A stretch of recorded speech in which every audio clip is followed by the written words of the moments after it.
Hello backbenchers, what's up? Welcome to the brand new video of Backbenchers Squad.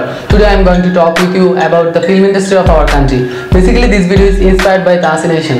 আমরা জানি recently সাকিবকে ban করা হয়েছে আর সাকিবকে ব্যান করেছে আমাদের দেশের কিছু ফিল্ম ইন্ডাস্ট্রির ব্যাকটেরিয়া। আজকে আমরা কথা বলবো ফিল্ম ইন্ডাস্ট্রির কিছু কিট নিয়ে যারা ধীরে ধীরে ধ্বংস করে দেওয়ার প্ল্যান করছে আমাদের film industry. So it's time to expose the bacteria of film industry. Let's start. Everybody sing that shit.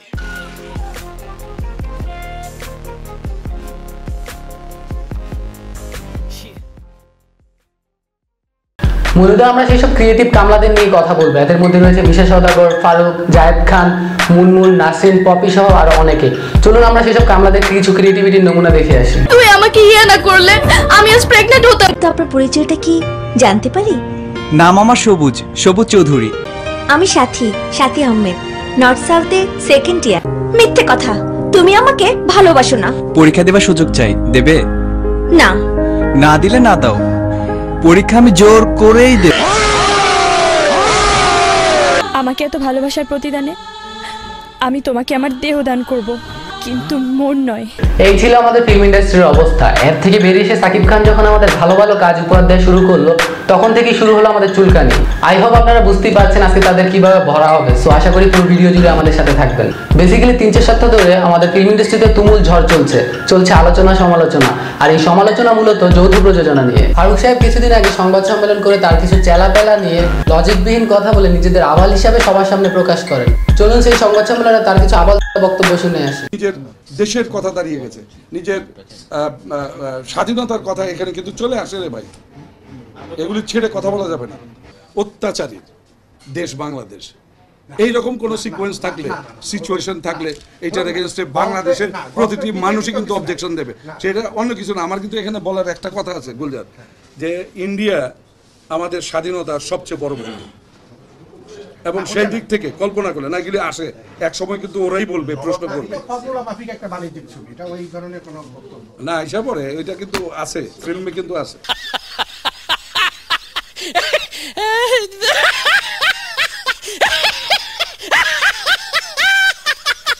আমরা এখানে দেখলাম তিনি কতটা দক্ষতার সাথে নিজেকে আবাল প্রমাণ করলেন। তিনি ফিল্মের স্ক্রিপ্টকে এতটাই সিরিয়াস ভাবে নিচ্ছেন যে তার সহযোদ্ধা গুলজার সাহেবও তার এই বক্তব্যের বিরোধিতা করেন।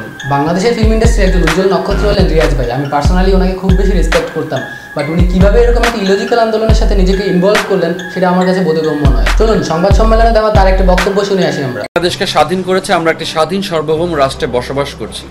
সেই রাষ্ট্রে একটি পার্শ্ববর্তী দেশে নির্মিত ছবি যেটি কোনো নীতিমালার ধার ধারেনি, সেই ছবিটি রিলিজ করার জন্য কিছু মহল জোর প্রচেষ্টা চালাচ্ছে। ওকে, সাকিব খানের যৌথ প্রযোজনার ছবি যদি নীতিমালা মেনে না করা হয়ে থাকে তাহলে তো সেটি সেন্সর বোর্ড থেকে আটকে দেওয়ার কথা।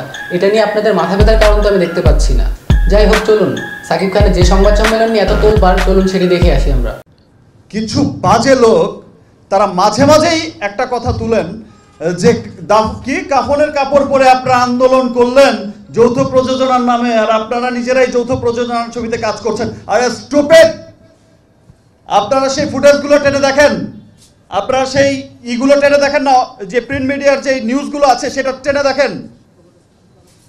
স্টুপিডের মতো কথা না বলে, মূর্খের মতো কথা না বলে টেনে দেখেন সেখানে ব্যানারে কি লেখা ছিল। সেখানে ব্যানারে স্পষ্ট লেখা ছিল বঙ্গবন্ধুর সোনার বাংলায় হিন্দি উর্দু ছবি চলবে না। সমস্ত কিছু দুমড়ে মুচকে সবাইকে আটকে দিয়ে কি হয়েছে, ওই আজিজ সাহেবের কথায় কি যেন একটা গুড ফর নাথিং, একজন কি যেন একটা গুড ফর নাথিং, সমস্ত কিছু আটকে দিয়ে সাকিব খানকে ব্লক করো, শুভকে ব্লক করো, একে ব্লক করো, ওকে ব্লক করে দিয়ে গুড ফর নাথিং এর সিনেমা চালাও। গুড ফর নাথিং এর সিনেমা দিয়ে কে হল বাঁধবে? তাহলে আমি সাকিব খান আমার সিনেমা ঈদে মুক্তি অফ করে দেবো। আমি সবাইকে বলবো যে ভাই আমার সিনেমা স্টপ করো। এখানে সাকিব খান কারণ নাম মেনশন করে স্টুপিড বলে নেই। এখন কেউ যদি নিজের গায়ে টেনে নেয় তাহলে তো এখানে সাকিব খানের কিছু করার নেই। আর good for nothing I mean Zayed Khan, তার সম্পর্কে কিছু বলার আগে চলুন তার কিছু সুপার ডুপার হিট মুভির ক্লিপ দেখে আসি। He is stronger,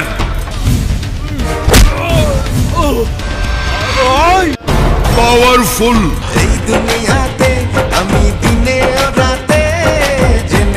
so viewers, Shakib খানকে ব্যান করার পরে কানের দুল পরা বানরটিকে দিয়ে কি বাংলাদেশের ফিল্ম ইন্ডাস্ট্রি চলবে?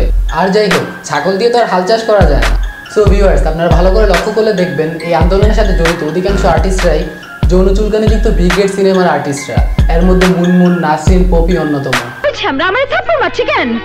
অধিকার আছে বলে মারছে। চুপ কর। কিসের অধিকার? কিসের অধিকার? ও কি আমার স্বামী না আমি ওর স্ত্রী? কেন মারলো? কেন মারলো ক?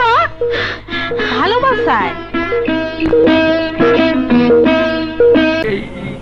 আমার কি হবে? অন্য জায়গায় যান, সারা রাত খোলা থাকে। আরে যান তো, সাহসটা দেখে।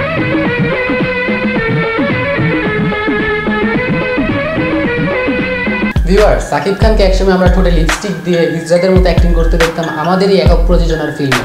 এখন সাকিব যখন নিজের যোগ্যতায় ভালো কিছু করে দেশকে রিপ্রেজেন্ট করতেছে, তখনই আমাদের দেশের কিছু সাহেবদের চুলকানি বেড়ে যাচ্ছে। চলুন ভিউয়ার্স, আমরা এবার সাকিব খানের একক প্রযোজনার মুভির কিছু ক্লিপ দেখে আসি।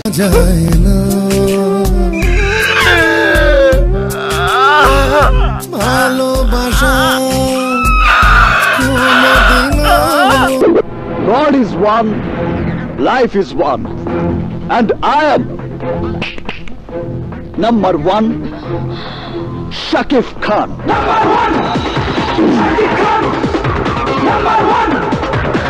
এবার আমরা দেখবো যৌথ প্রযোজনায় সাকিব খানের কিছু মুভির ক্লিপ।